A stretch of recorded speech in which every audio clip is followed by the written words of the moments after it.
É tão difícil atualmente encontrar alguém que nunca tenha ouvido falar em síndrome do pânico. O sintoma básico é um medo enorme, aparentemente sem fatores que justifiquem tais crises, mas que com certeza faz com que o portador sinta-se incapaz.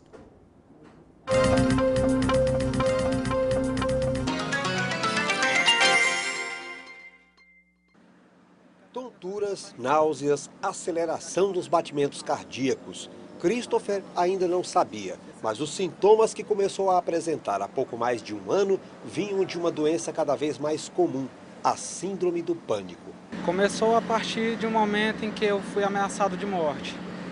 Após um roubo que aconteceu comigo, eu fui ameaçado de morte pelos autores do roubo.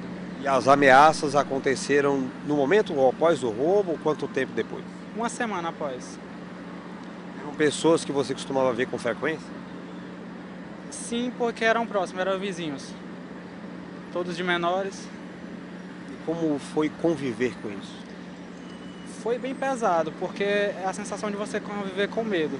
Andar com medo, sair com medo e não se sentir seguro em lugar nenhum. Foi aconselhado por amigos que ele decidiu procurar um psiquiatra. Praticamente depois de um pouco período de tratamento, eu já não sentia mais tanto os efeitos físicos que a síndrome causa, não sentia mais tanto os efeitos de desconforto que ela traz. Que efeitos eram esses? Tontura, mal-estar, às vezes, um pouco de náusea, dor de cabeça. Isso tudo foi retirado. A síndrome do pânico é hoje a segunda maior causa de procura aos psiquiatras, perde apenas para a depressão. Estima-se que de 2 a 4% da população mundial sofram deste mal. Segundo os especialistas, a maior causa desse crescimento é o estresse da vida moderna, provocado principalmente pelo crescimento da violência urbana. O medo da violência já começou a atingir também esta dona de casa. Ela ainda não acha que esteja com pânico, mas desde que quase foi assaltada, o apartamento onde mora passou a ser o único refúgio. Sair dele hoje é uma tarefa cada vez mais difícil. Nem de dia, nem de tarde, nem de noite, hora nenhuma a gente sai. Tem medo que possa acontecer de novo a qualquer momento. Exatamente. E vamos chamar novamente Edgar Neto, que está com um especialista em síndrome do pânico. É com você, Edgar, continue o tema, continue a discutir o assunto e lembrando que o nosso telespectador pode participar, né? É isso mesmo, João. A gente recebe aqui o doutor Vicente Gomes Júnior, que é médico psiquiatra, acompanhou inclusive a reportagem do nosso quadro Saúde. E eu vou lembrar então o nosso número para que o telespectador participe mandando mensagens instantâneas 8101-9594. Através desse número, você pode participar fazendo perguntas, tirando dúvidas sobre a síndrome do pânico. Eu começo perguntando ao senhor, doutor, como diferenciar essa síndrome, né? A gente viu aí 2 casos distintos no início da reportagem.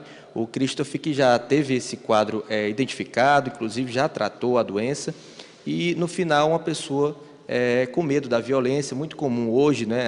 A insegurança está aí, todo mundo sofre, já sofreu algum incidente como um assalto como esse que pode assustar. Qual é a diferença? A partir de quando realmente essa doença se manifesta? Bom dia. Bom dia, Edgar. É importante esclarecer que existe uma diferença entre síndrome do pânico e ataque do pânico. Tá? Na síndrome do pânico, o paciente ele vai apresentar crises recorrentes de ataque de pânico, tá? Acompanhado do medo de vir ter novas crises, mas uma alteração de comportamento, certo?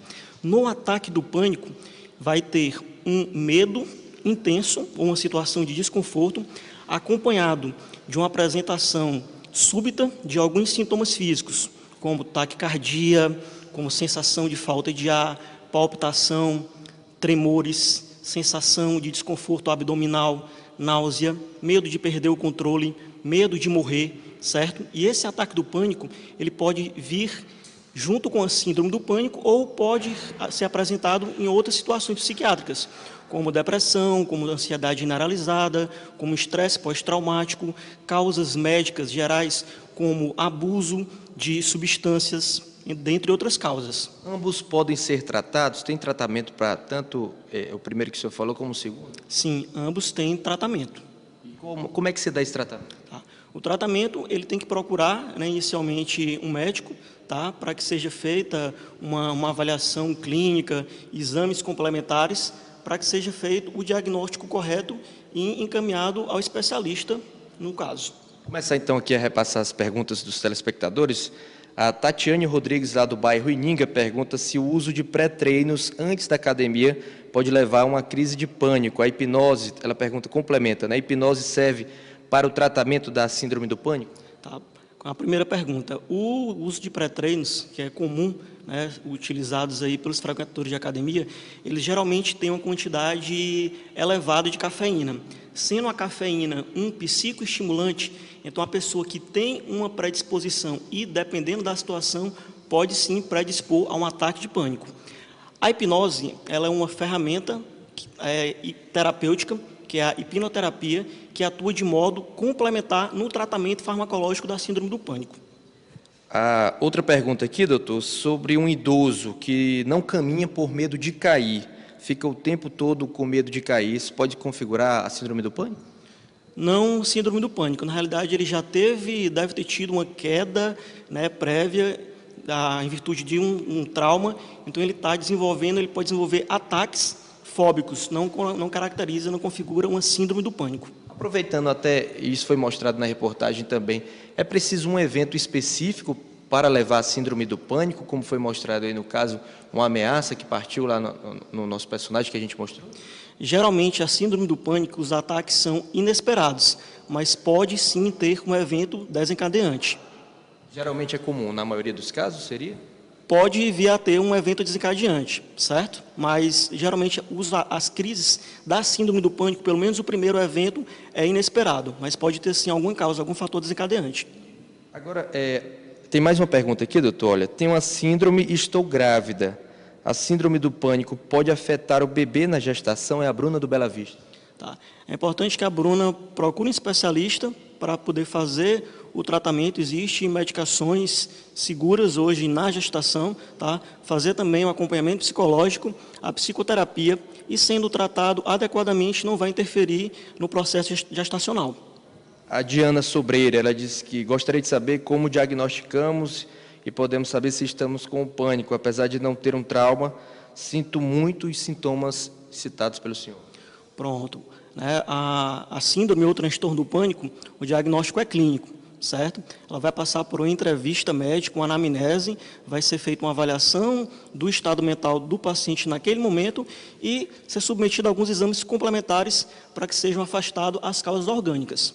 A Paula do Disseu, doutor, diz que já teve a doença há 10 anos e com o tratamento se curou. Porém, nos últimos meses, começou a sentir os mesmos sintomas, tontura, falta de ar, sensação que vai morrer. O tratamento com o Prozac, ela até cita que eu acredito que seja uma medicação por 6 meses, adiantaria? E até eu complemento, a doença costuma retornar?